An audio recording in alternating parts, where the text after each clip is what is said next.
Did that sound invoke a feeling? Maybe that one was more your speed?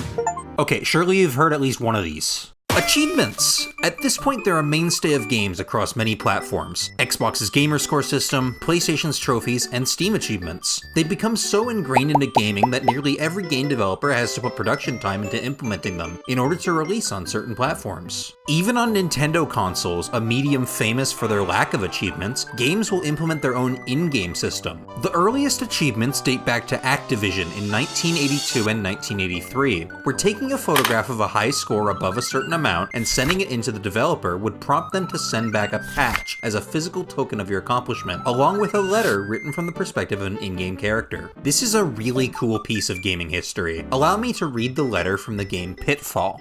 Dear Pitfall Harry Adventurer, congratulations! You scored 20,000 or more points on Pitfall and have earned membership in Activision's Explorers Club. I'm proud of you. Not every soldier of fortune has the courage and skill to tame the wild jungle. In permanent recognition of your special ability to find treasure, despite snapping crocodiles and deadly scorpions, I've enclosed my official emblem. Your name will be added to our mailing list and you'll receive Activisions, the newsletter that reports on new Activision game cartridges, designers, special contests, and experiences of our other video game fans around the country. Thank you for sharing your accomplishment with me. I hope you will try for membership in all of our game clubs. Don't hesitate to write us about your experience. We love to hear from you. Yours truly, Pitfall Harry, Explorer. P.S. Before I leave I'm not actually going to make you listen to me reading this part, I just thought it'd be funny. It's a child safety warning that's on all the letters. I can only imagine how it must have felt to be able to send in a photograph and get one of these. Mail-in rewards are such a cool concept that unfortunately got left by the wayside over time. The creation of awesome childhood experiences aside, once these promotions fell by the wayside after being discontinued at the end of 1983, it took until 1990 for achievements to resurface, with eMotion for the Amiga being credited for its 5 secret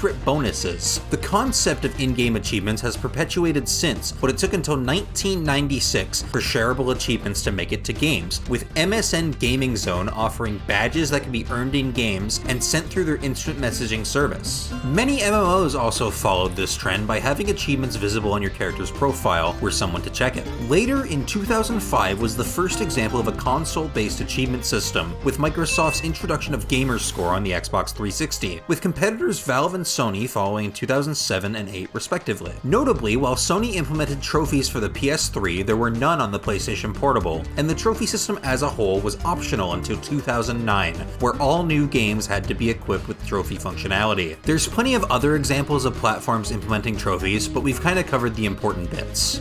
This information, of course, all means that achievements have been around for over 40 years, and have existed as we know them for over 20, with perhaps a few refinements. So what about achievements has made them such a lasting staple in the industry? Let's explore.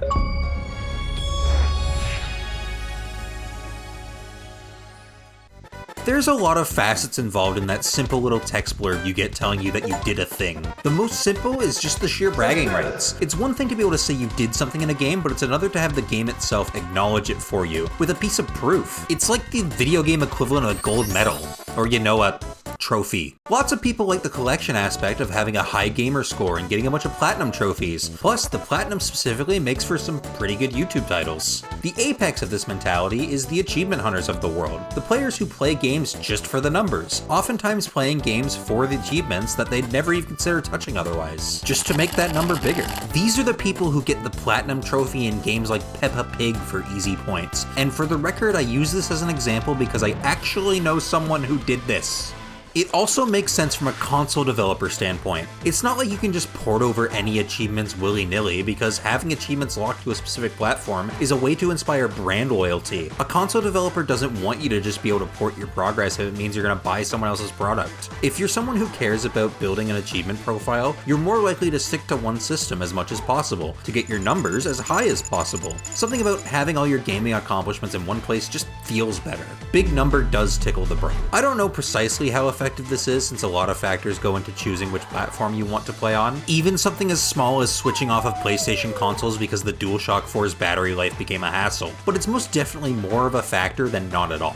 There's also the aspect of providing a reward for something that doesn't have one. If a game has upgrades for 30 plus different weapons, odds are you'll just upgrade your favorites to the max rather than everything. Collecting a bunch of specific items falls into this category as well. These jobs are tedious because realistically they're often designed to add variety and opportunity. Having a large amount of weapons means you're more likely to find one suited to you, and if you need 20 of an item to do something useful, having it in 900 places is helpful. That doesn't mean you're meant to get all of them, which means the reward at the end is often lackluster, or worse yet, non-existent. An achievement at least provides you with something, and that achievement alone can be enough incentive for someone to do it. Achievements may just make you interact with a game in a way you didn't think to or want to before. Maybe there's an achievement for using the gardening system in a game that has nothing to do with gardening. That garden mechanic may be useful, but you might spend the whole game not using it because it's optional, and maybe a bit tedious to learn at first. Having an extra, more obvious reason to learn it might show you just how useful it is. Or how about side content? Things like Hollow Knight's Steel Soul come to mind, the game mode where dying erases your save data and you have to start it all again. Infamously, that mode is one a large number of players have struggled with, and unless the premise isn't already interesting to you, why would you put yourself through that? Well, it's simple. You want those beautiful internet points and that little badge of honor that says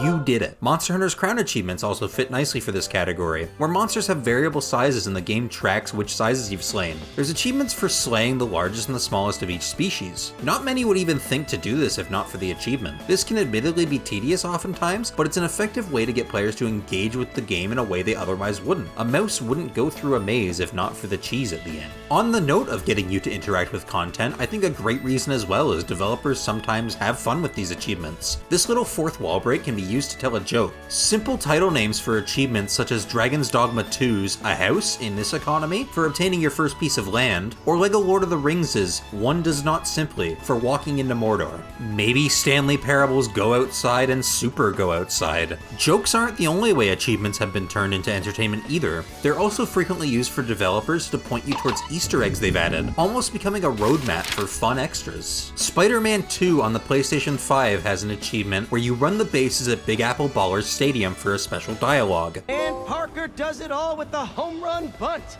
Never in all my years have I seen one man accomplish so much by doing so little. Would you have done that if you didn't read the achievement? Probably not, but regardless of if you did or didn't, I bet it felt like a charming and fun addition. I certainly thought it was. Metal Gear Solid 2's Snake Beater achievement fits here, where you call Otacon while the camera is set to first-person mode on a bikini poster, which results in an interaction where Snake looks like this on the codec.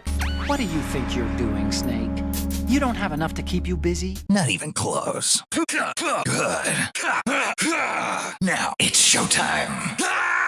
Mission accomplished. I'm done here. Or Disco Elysium's Cause a Shitstorm achievement, which is caused by throwing dirt at seagulls 3 times, causing them to bombard you with crap. And the description, you brought this on yourself. How about one where you can definitely run across it by accident? In Assassin's Creed Odyssey, climbing the Zeus statue's, endowment procs some dialogue and achievement as well.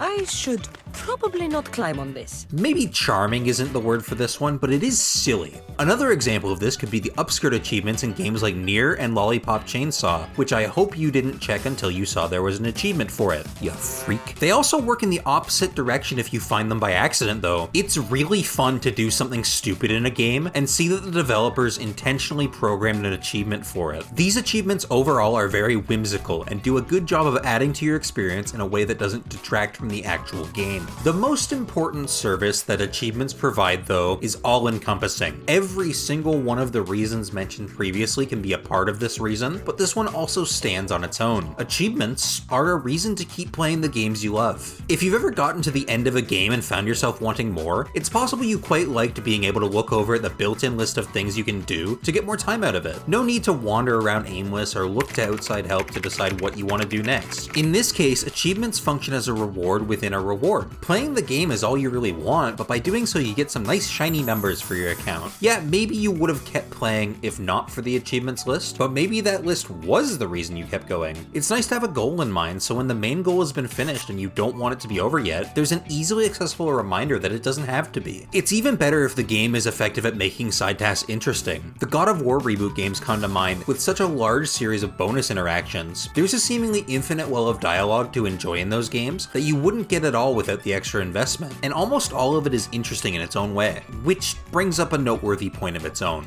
Achievements are at their best when they and the game work together to add to the overall experience. Like many other things, achievements are good when they're well made and have a purpose to fulfill. Ever had an achievement proc at an entirely inappropriate moment in the game? Maybe you just got through a really emotional cutscene in a story. Did you really need to get an achievement commemorating that? Or sometimes they're just lazy, with Counter-Strike 2's single achievement for playing the game. Worse yet, how many times have you played a game that had a bunch of online multiplayer achievements that you couldn't get because the online service was discontinued? If the answer to that question is even just once, I bet you thought it was stupid. We could go even worse than that though with Pillars of Eternity, which required you to back their Kickstarter for an achievement. I guess the upside of them is that they were possible at one point in time, which can't be said about Where the Water Tastes Like Wine. This game has an achievement named for the game title that reads, "Find the place where the water tastes like wine." Well, guess what? You can't. This achievement is deliberately designed to be completely impossible.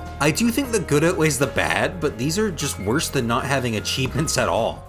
At the end of the day, trophies are a really interesting part of gaming, with an incredibly cool origin and a lot of fun quirks. Them being mandatory on many major platforms does mean you have to take the bad with the good, but I hate to think how many of the really interesting aspects would be lost if it weren't for them being a required thing. I don't imagine the game developers want to put focus on making achievements a lot of the time, but it's so appreciated when they make the most of it. Like anything, they're not perfect, but if I were to make a statement on the whole, I think achievements are a great thing. But did I miss anything? Is there a reason you love achievements? Maybe a favorite of yours I didn't talk about here. Let me know. And while you're down there, there's like this thumbs up thing and a big button that says subscribe. You should definitely click those. Wait a minute. This is my first shameless shill. I'm officially a YouTuber. Make sure to celebrate by liking and subscribing. With that though, I'll be seeing you next time.